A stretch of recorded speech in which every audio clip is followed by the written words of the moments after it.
Halo guys, kita kembali lagi kepada bacaan buku Step to Christ, langkah kepada Kristus, atau terjemahannya di bukunya di bahasa Indonesia bagian sejati, atau juga kita bisa itu mengenal lebih dekat peran Kristus Yesus di dunia ini.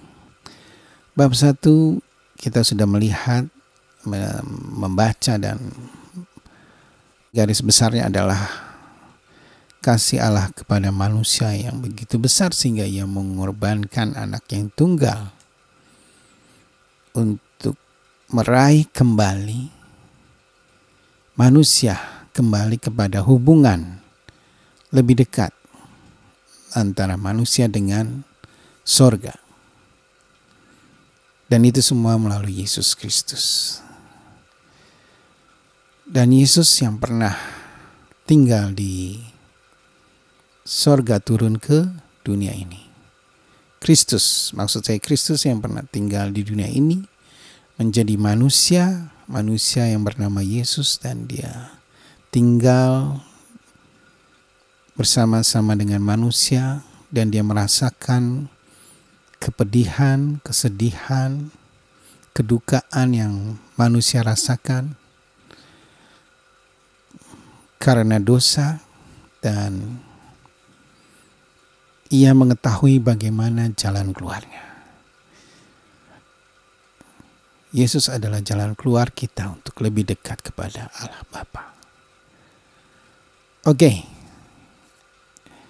kita sekarang membaca bab 2 dari Step to Christ, melangkah mengenal lebih dekat lagi Kristus Yesus. Bab 2 adalah berjudul keperluan orang berdosa. Pada mulanya manusia dikaruniakan kuasa berpikir yang mulia dan seimbang. Manusia itu sempurna tubuhnya, selaras dengan kehendak Allah. Pikiran-pikirannya bersih, maksudnya pun suci. Tetapi karena durhaka, kuasanya berubah. Lalu rasa mementingkan diri mengambil alih tempat kasih itu.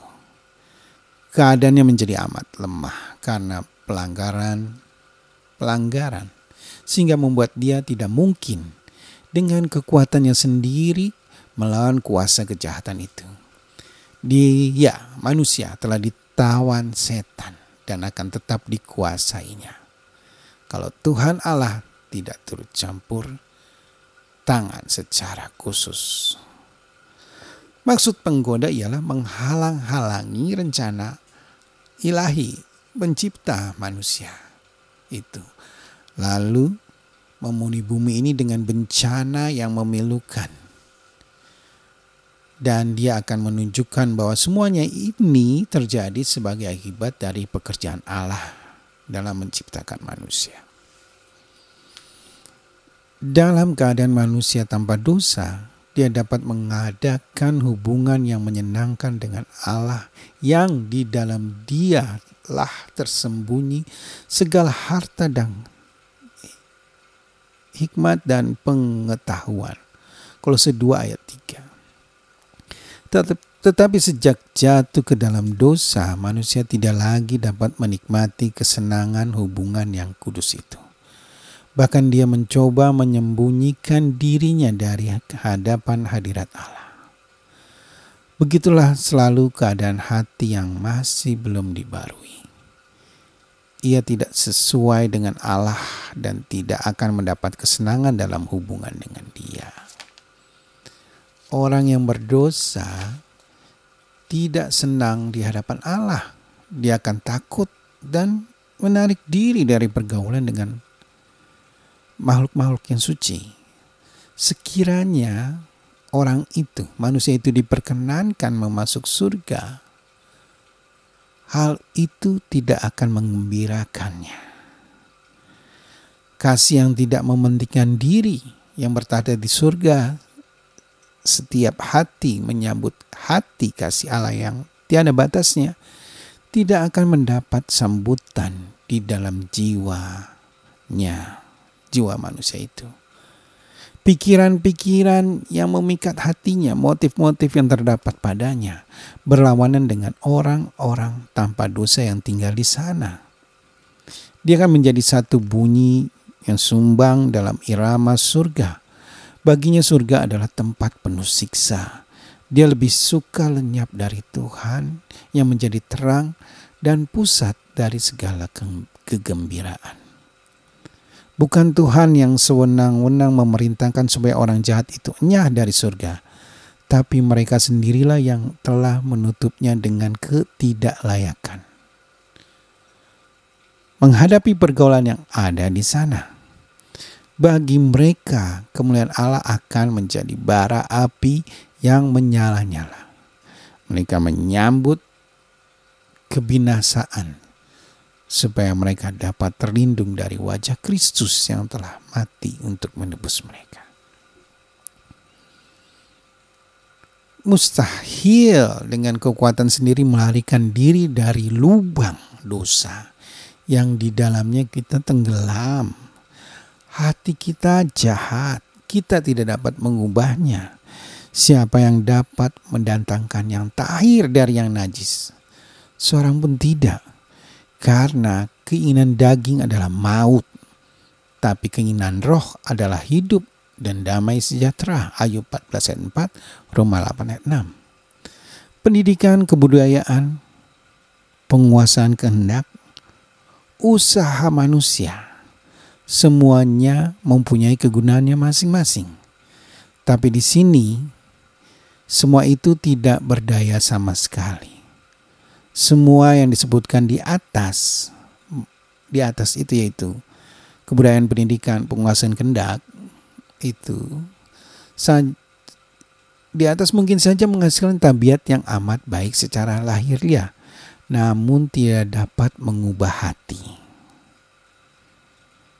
tidak dapat membersihkan sumber kehidupan batin itu.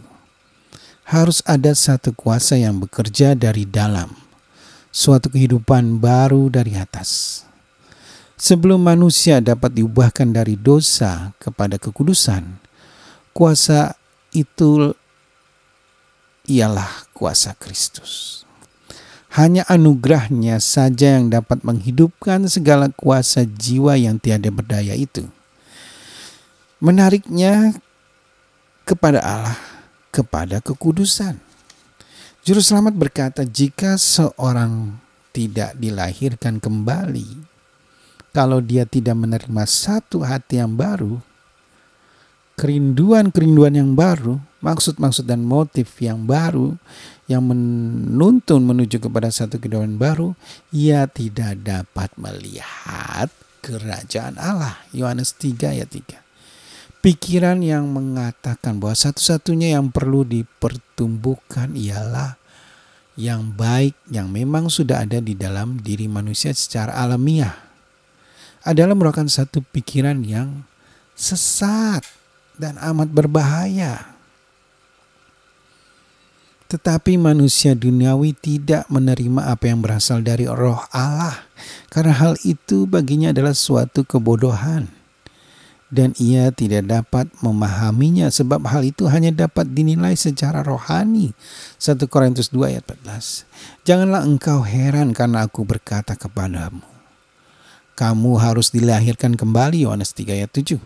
Tentang Kristus tertulis sebagai berikut, dalam Dia ada hidup, dan hidup itu adalah terang manusia.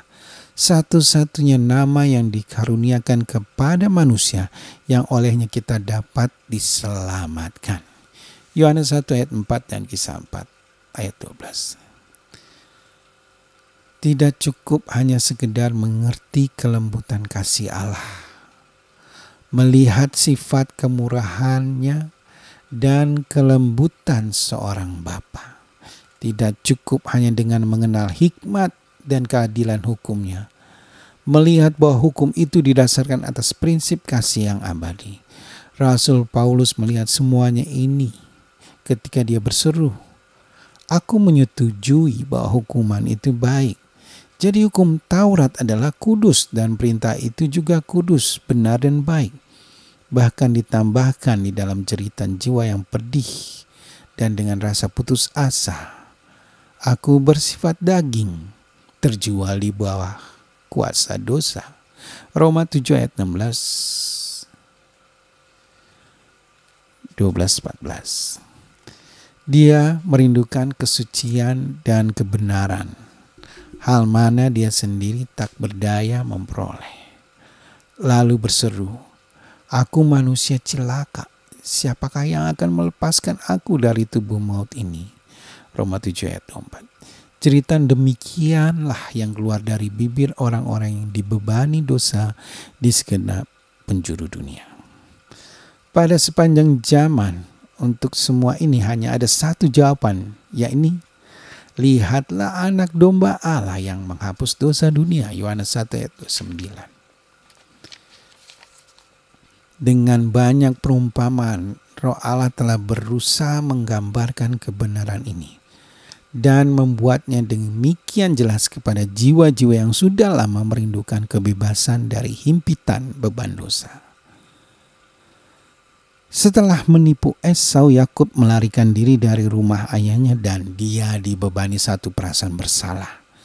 Dalam keadaan seorang diri dan terpisah dari segala sesuatu yang membuat hidupnya berharga, pikiran yang paling merisaukan jiwanya ialah rasa takut bahwa dosanya telah memisahkan dia dari Allah, bahwa surga telah meninggalkan dia. Dalam keadaan duka cita yang dalam, dia membaringkan tubuhnya beristirahat sebentar di atas tanah. Di sekitarnya hanyalah bukit-bukit sepi, dan di atasnya bintang-bintang menyinari langit. Ketika dia tertidur lelap, sebekar cahaya mengambang dalam mimpinya, penglihatannya. Dan lihatlah, dari lembah tempat dia berbaring ada anak tangga yang menuju ke langit, sampai pintu gerbang surga, dan di atasnya para malaikat. Allah turun naik, sementara dari kemuliaan yang dari atas, suara Allah kedengaran di dalam suatu pesan penghiburan dan pengharapan. Demikianlah dinyatakan pada Yakub pemenuhan kebutuhan dan kerinduan jiwanya. Kerinduan akan seorang juru selamat. Dengan perasaan gembira dan bersyukur, dia telah memandang satu jalan yang dimana sebagai seorang berdosa dia dapat dipulihkan. Hubungannya dengan Allah, anak tangga ajaib yang dilihat dalam mimpinya, menggambarkan Yesus, satu-satunya penghubung antara Allah dan manusia. Gambaran ini jugalah yang ditunjukkan Yesus dalam percakapan dengan Nathanael. Ketika dia berkata, "Engkau akan melihat langit terbuka dan segala malaikat Allah turun naik kepada anak manusia." Yohanes 1 ayat 51. Di dalam kemurtadannya, manusia memang menjauhkan dirinya dari Tuhan. Dunia tercerai dari surga.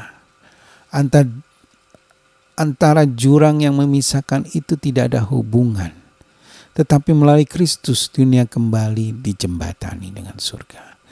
Dengan jasanya sendiri, Kristus telah menjembatani jurang yang dibuat oleh dosa, sehingga malaikat yang melayani dapat berhubungan dengan manusia. Kristus menghubungkan manusia yang sudah jatuh ke dalam dosa dan dalam kelemahan serta keadaan tanpa daya itu dengan sumber kuasa yang tiada batasnya. Tetapi sia-sialah impian-impian manusia akan kemajuan. Segala usaha meninggikan manusia jika mereka merupakan satu-satunya sumber pengharapan dan pertolongan bagi umat manusia yang telah jatuh ke dalam dosa. Setiap pemberian yang baik dan setiap anugerah yang sempurna datangnya dari atas, diturunkan dari Bapa. Yakobus 1 ayat 17. Berasal dari Allah Bapa. Tiada kemuliaan tabiat sempurna kalau tidak dari Dia. Dan satu-satunya jalan kepada Allah ialah Kristus. Katanya, akulah jalan, kebenaran, dan hidup. Tidak ada seorang pun yang datang kepada Bapa kalau tidak melalui aku. Yohanes 14 ayat 6. Hati Allah rindu terhadap anak-anaknya di dunia dengan satu kasih yang lebih kuat daripada kematian. Di dalam memasrahkan anaknya itu, dia telah memasrahkan kepada kita segenap surga di dalam satu pemberian. Kehidupan juru selamat dan kematian serta pengantarannya. Pelayanan malaikat-malaikat, roh yang memohonkan Allah Bapa bekerja di atas dengan segala perkara. Perhatian yang tiada putus-putusnya dari makhluk-makhluk surga. Semuanya dikerahkan demi penebusan umat manusia. Oh, marilah kita renungkan pengorbanan ajaib yang telah diadakan untuk kita. Marilah kita coba menghargai pekerjaan dan kuasa surga yang telah dikerahkan untuk merebut yang hilang serta membawa mereka kembali ke rumah Bapa. Motif-motif yang lebih kuat dan alat-alat yang lebih tangguh tidak akan pernah bermanfaat. Upaya yang besar untuk perbuatan yang baik, kenikmatan surga, pergaulan dengan para malaikat, hubungan dan kasih Allah dan anaknya, peningkatan dan perluasan segala kuasa kita sampai selama-lamanya. Bukankah ini pendorong yang maha kuat dan pemberi keberanian untuk kita menyerahkan pelayanan kasih kepada Sang Pencipta dan Penebus kita? Dan sebaiknya hukuman yang dinyatakan Allah atas dosa, pembalasan yang tidak terelakkan, kemerosotan tabiat kita dan kebinasan yang terakhir sudah ditegaskan dalam firman Tuhan untuk mengamarkan kita terhadap pekerjaan setan. Tidaklah kita menghargai anugerah Allah itu? Apalagi yang dapat dilakukannya? Marilah kita menempatkan diri di dalam hubungan yang baik dengan Dia yang telah mengasihi kita dengan kasih yang ajaib. Marilah kita menggunakan kesempatan yang telah diberikannya kepada kita, supaya kita dapat diubah menjadi serupa dengan Dia, dan dipulihkan kembali ke dalam persahabatan dengan malaikat-malaikat yang melayani, ke dalam hubungan yang harmonis dengan Allah Bapa dan Anak itu. Itulah selesai pembacaan bab 2 dari Step to Christ yang berjudul Keperluan Orang Berdosa. Jadi keperluan orang berdosa itu, ya dia harus merasa bahwa dia benar-benar berdosa, merasa dia itu tidak akan sanggup memperbaiki kesalahannya, walaupun dia itu mungkin bisa aja dia dari tamatan keangkatan bersenjata atau keangkatan yang dengan disiplin yang hebat, itu tidak bisa merubah manusia itu menjadi manusia yang baik. Ya mungkin terlihat baik di luar, tapi di dalam hatinya rapuh. Dan itu perlu Yesus. Yesus adalah